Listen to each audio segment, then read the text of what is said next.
Hey everybody, it's Pat Jones, and I'm here to talk some turf topics with our friend Micah Gould from Barenbrug. Micah, how are you? Good. Busy as always.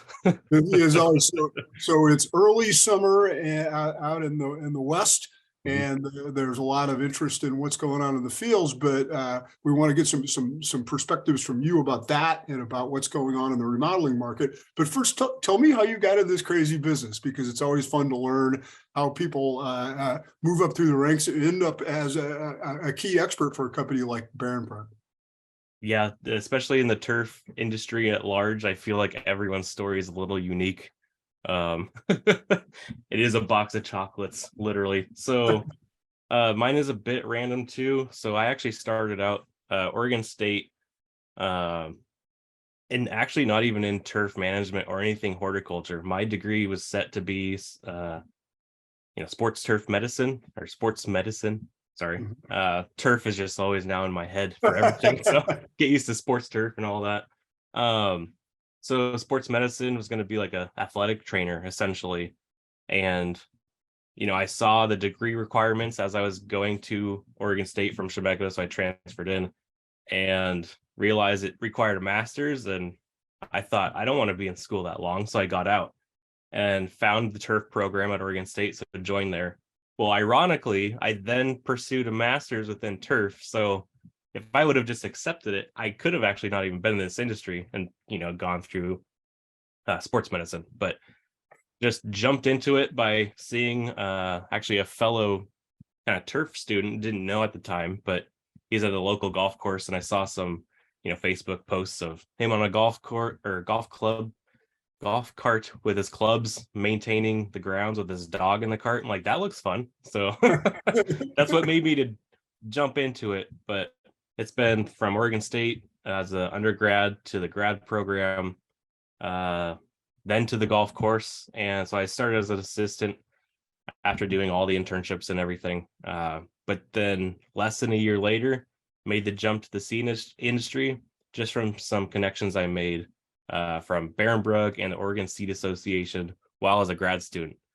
So it was a bit interesting, just undergrad to grad studies being a whole different ballgame, Yeah. where undergrad kind of prepped me for the assistant superintendent position, where grad school was more kind of research driven, looking at trials, data. So that's actually kind of what pushed me more to Barenbrug in that Right. is as a product manager in that position I applied for, I got to do a lot of research studies. So Yeah.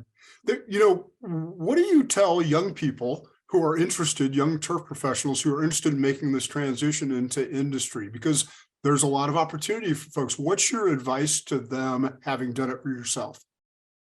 so not even young professionals, but I see long time industry rep like on the say golf course maintenance side or sports surf maintenance even approach and have kind of the same questions if they're thinking about making the jump. Um, and what I usually tell young professionals after learning from like experienced professionals too is that they all say the same thing. Should I make the jump, or they wish they made the jump like from the beginning? So I Right. usually see that as like after the fact where you see a lot of like tenured professionals make the jump to industry later and kind of liking that a lot more, or just a change of pace. But honestly, like there's pros and cons to either side, and that's what I tell emerging students like going through Oregon State's program, where I miss a lot of aspects from the golf course. I love being outside, even though it'd be raining 9 months out of the year in Oregon. Like Yep. there's still a lot to love about that job. The camaraderie, being a part of a team with like hands-on maintenance, I love that part. So now I don't have any of that technically. So it's, or not the camaraderie, but turf maintenance. So Right. now I treat my 1,300 square feet of yard like I would have maybe as a superintendent. But Another turf head lawn junkie. I yeah, totally get it. exactly. So it's So mostly so just weighing out pros and cons, and just kind of following your heart, I guess. And, you know, based on networking and not burning bridges, this industry can kind of take you all over the place, and just always know there's another door somewhere else that could be opened. um, so that's maybe more towards the young professional, because I know it can be a bit daunting, and I was definitely there. Right. I get it. I get it. It's a transition that a lot of people, I think make. And what I always tell people if they're going to go into sales is you need to love money. Okay. If you're a salesperson and you're not money motivated, you're probably in the wrong business. So I think a lot of folks mistake that as being, oh, I'm just going to be a consultant or whatever. But ultimately, there's a budget. Yep. So I No, always tell them you need to be very concerned about money. So speaking that's a of, really good point because yeah. my position was product development, and while I still am like tied to sales or the sales team, and working with distributors and education and stuff, um, I don't know if I could jump into sales with that like mindset, so to speak. But it also helps me when I do have those interactions with end users, is that I'm kind of not a third party, but I kind of take the step back and just like look at it subjectively. Like let's look at the data. Let's like not a hard sales pitch or anything, just kind of transparent and just Yeah, tell you how I see it, my opinion, but a yeah, little your but you really are, conversation. you're really in a position where you're an agronomic consultant, and it is Yeah. a little bit different if you're a DSR or something like that, and you've got a number you got to go hit. So that's a check in the favor of what you do now. So, and one of the things you do, and I am fascinated by the fact that the golf course construction business has regained itself and has been booming now for quite a while. But one of the things that's really driven is interest in sod.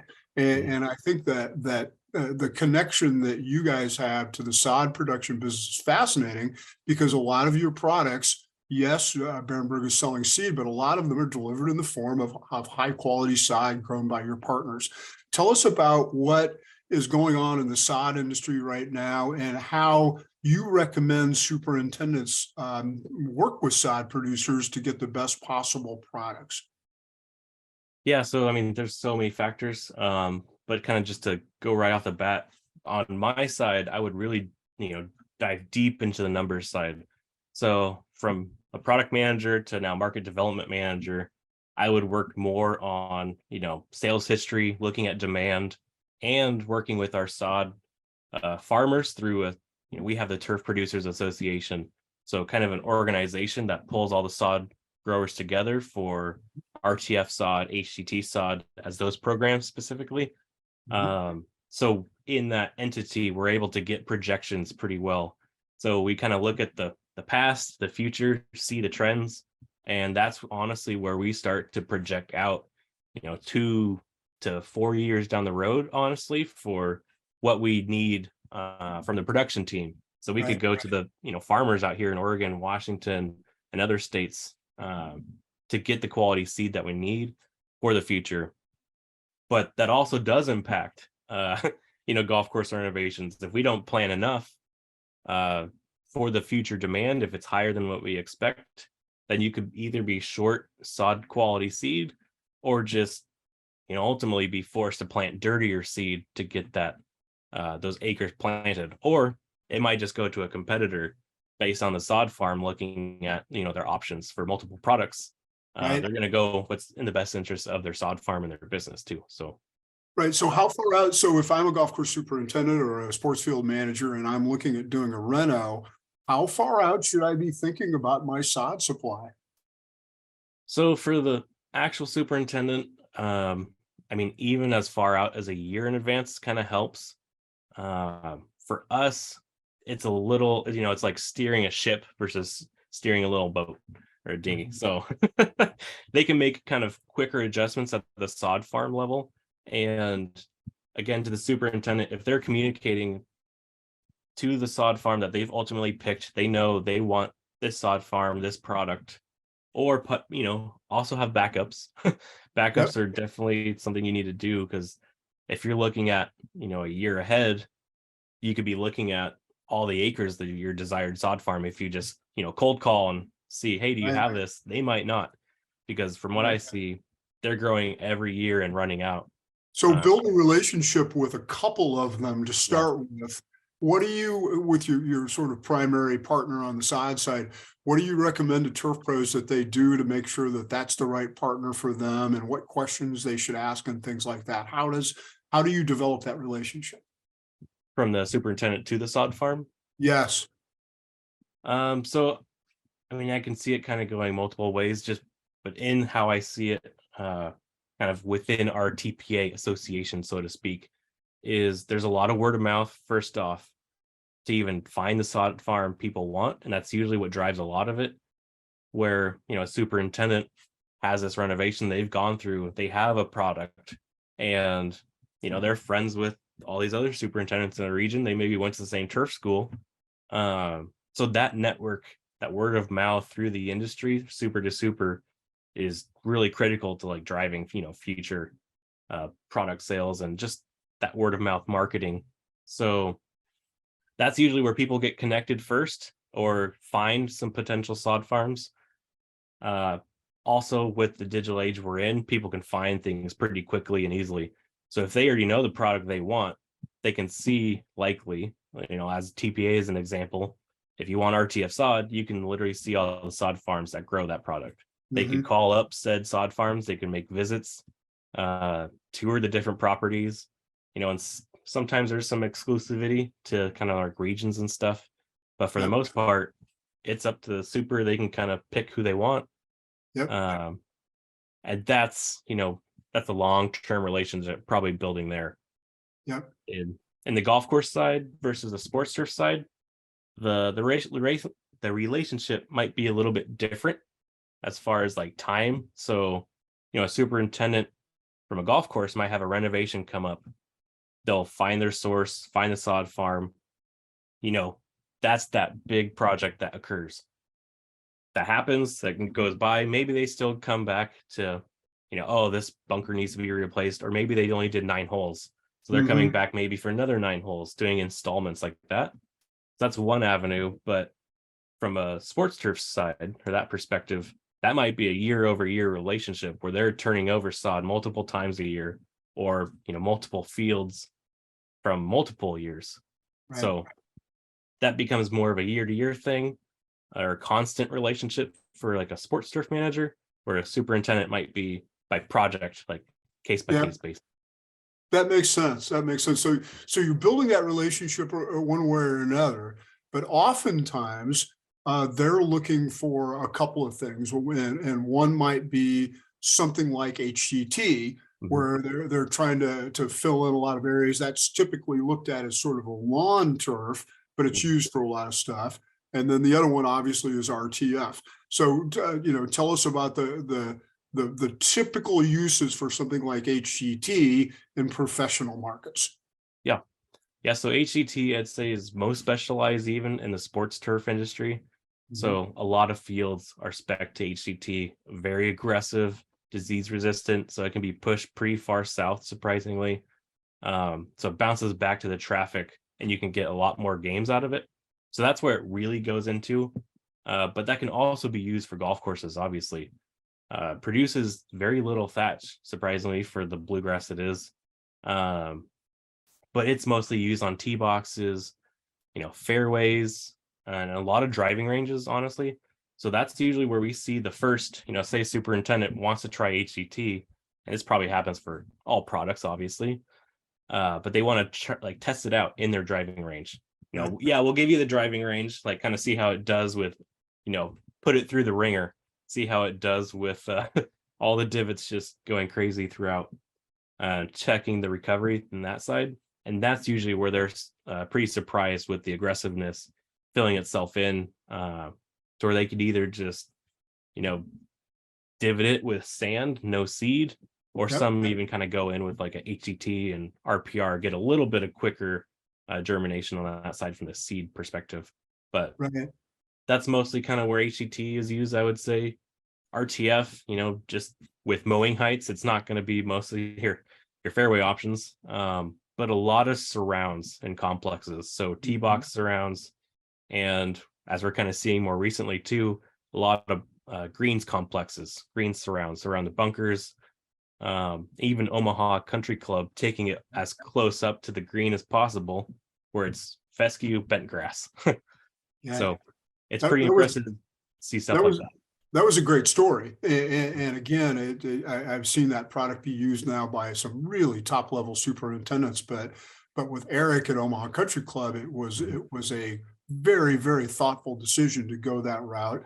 And then same thing here recently, obviously, 4 years ago, when Oak Hill redid all of their greens, and Andrew Green and worked with Jeff Corcoran to use it on the surrounds. And boy, did it get a lot of attention at the PGA Championship. I can't tell you how many people asked me about it. So was it fun to see that product get the attention it deserved during the PGA? Oh yeah, no, certainly. And I think it's funny too, because whatever tournament you're in, when I see this kind of occur where, fescue that close to a green or basically becoming the collar or step cut, so to speak, too, I hear it before the tournament, like, oh, how's it gonna, what's the response gonna be from the golfers and stuff? Pros as well as, the average country club player alike, where that's usually the concern. Oh, is it gonna kind of roll up to the fescue and just kind of, possibly create a dam and kind of sit right there or have some other playability issues? But it seems like everyone kind of likes it. It's definitely an adjustment, but I mean, if you're a pro, that's adjustments is a part of the game too. So It's so thick and so impressive when you get up next to it. You sort of expect the ball to hold on a bunker face or something, but I didn't see that during play. I'm sure it happens occasionally, but yeah. it was so amazing to watch. And also, I went out there in March and then went back again to the tournament, in spring, and the green up and the thickness of that stuff was just astonishing. So, and I got to tell you, if you got a TV tournament, that's a pretty good choice because it looked great on television. So Yeah, it's kind of very fun dark, to see. nice color. Yeah, it really worked out. So I would suspect you're going to see a lot more demand for that product as people, more so than you even have now, as people look to that trend. When you think about renovations for golf courses and people getting started, because there's still so much going on, whether or not bunker renovation or full renovations or redoing greens or whatever. From a seed perspective, what are some first steps that people should take when they're thinking about a golf course renovation? Like if they're just seeding it and not sodding it, essentially. Yeah, exactly. Or either way. But so how do you go through this process of saying, okay, what varieties are right for me? Where should I look for information? And what are other people doing from your perspective? I'd say you could probably break it down to maybe about 3 different categories as kind of, some things people will start to check off. Mhm. Especially a lot of students going through university programs, getting turf degrees. The first one, kind of, especially going through it myself, is NTEP, seeing what data is out there. Yep. And I know it can be a challenge for all products, like even for RTF, parts of it would be through NTEP and parts not.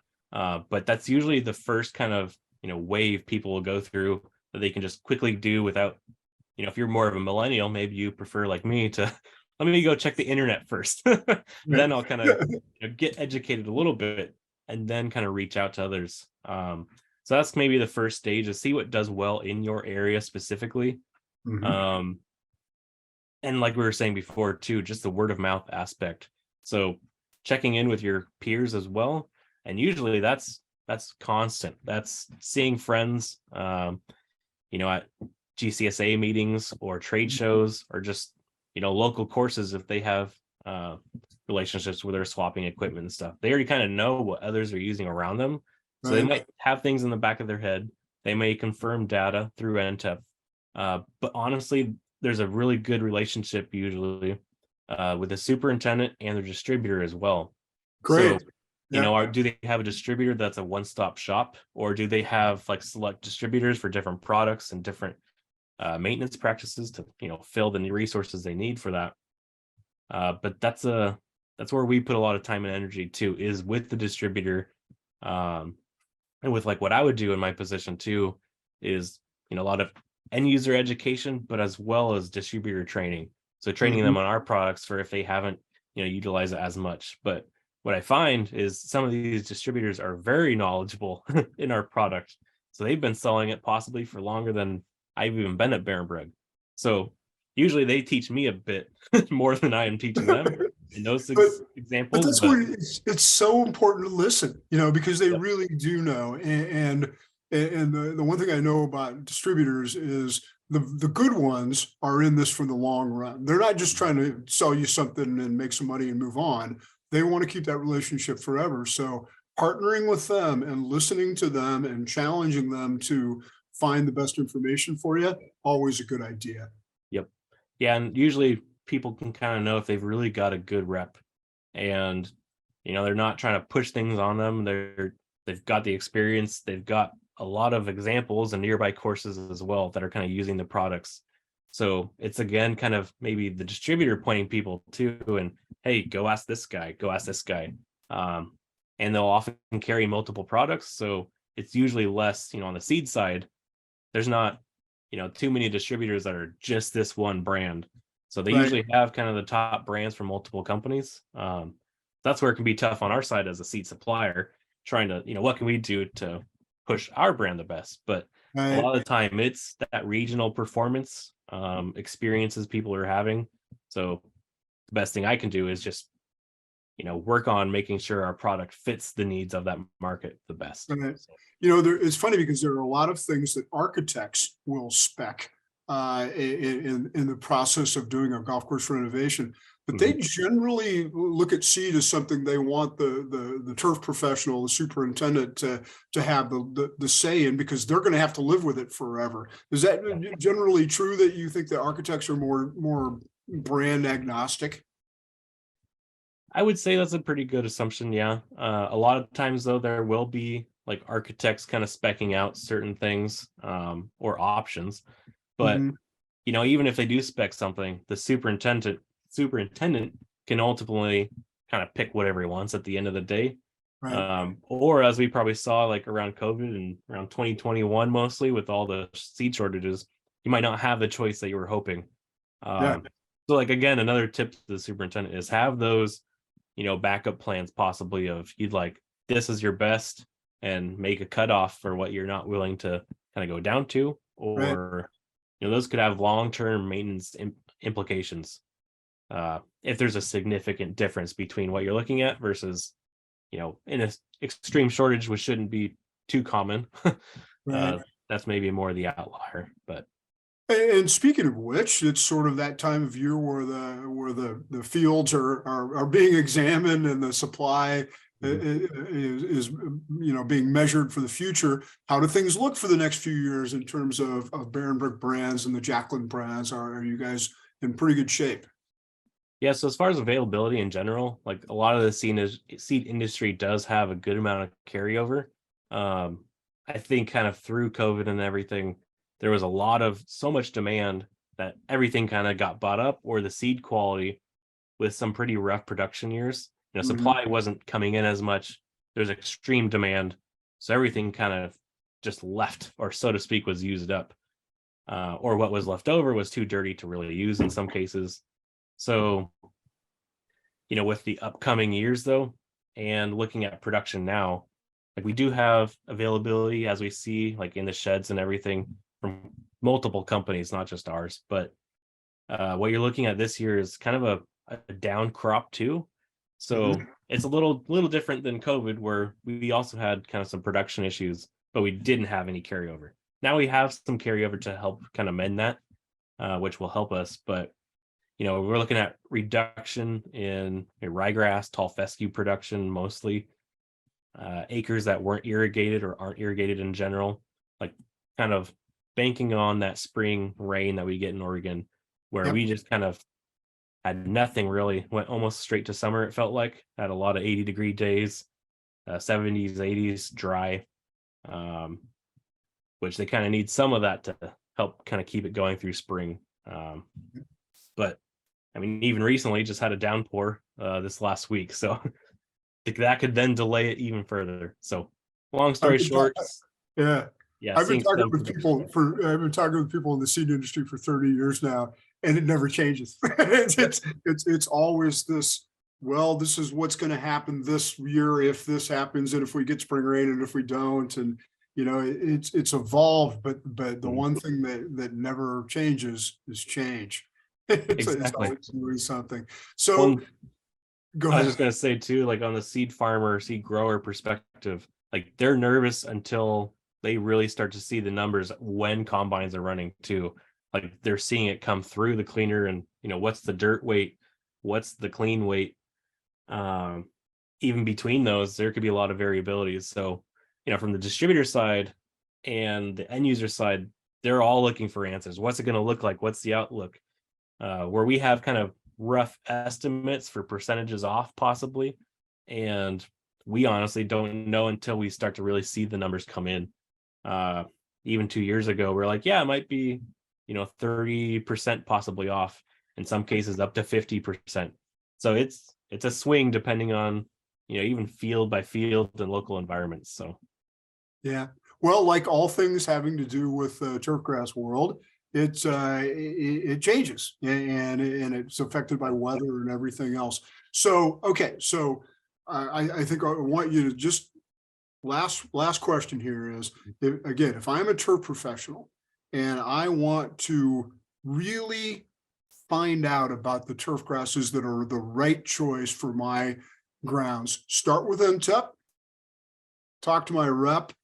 And what else? What else would you recommend that they look for to make sure they're making the right decisions? see it in person somewhere. Know exactly what you're going to possibly be installing.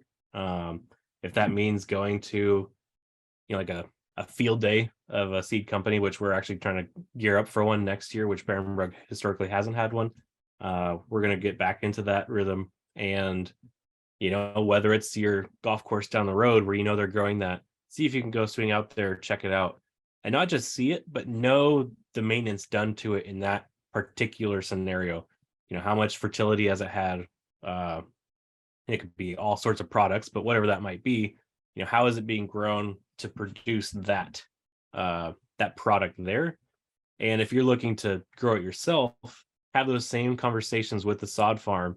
Not only, if you're seeing the product out there, like what's being done to produce this, so they can know how it's going to be impacted in the short-term establishment on their farm, as well as, if they're going to change it to a different maintenance regime, so to speak, or a different application, lining up your expectations with what you're getting, or have that planning and relationship through the sod farm to project long-term, hey, I have this renovation, it's requiring for, bluegrass tee boxes at this height of cut. I'm looking for this density or this attribute from the get-go. That's going to require the sod farm to do some of that.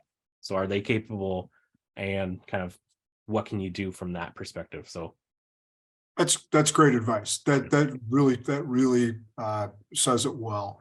So, well, Micah, thank you so much for your time today. And I know that people can reach out to you. We'll provide them with your contact information, but I know that people can reach out for you if they've got questions. You particularly focused on the West, and so they can reach out to you there, and they can visit the Barenbrug USA website to find out who can help them in other parts of the country. Yeah, I'd say, and this is maybe something people don't really know too about us too much, is you could literally just reach out, go to our website, send a message to info@bar.usa, even if you didn't have our contact info. And we get questions all the time. Ironically, they're more, and maybe expected, but they're more homeowner based. They see these PGA championships and now they want RTF. So I get a lot of things like that. But the average superintendent, they usually go through their distributor and kind of get routed to us that way. But we're always available for like direct questions as a resource and see if we can help at all. Perfect. Well, thank you for your time, and thank you for educating me a little bit. I'm always fascinated with the seed business, and I hope that folks will see this and learn a little bit more, and take a look at the Barenbrug USA website when they have a chance. Micah, thanks for your time. Awesome. Thanks, Pat. Always a pleasure talking to you. It's fun. Appreciate it. All right. Have a good day.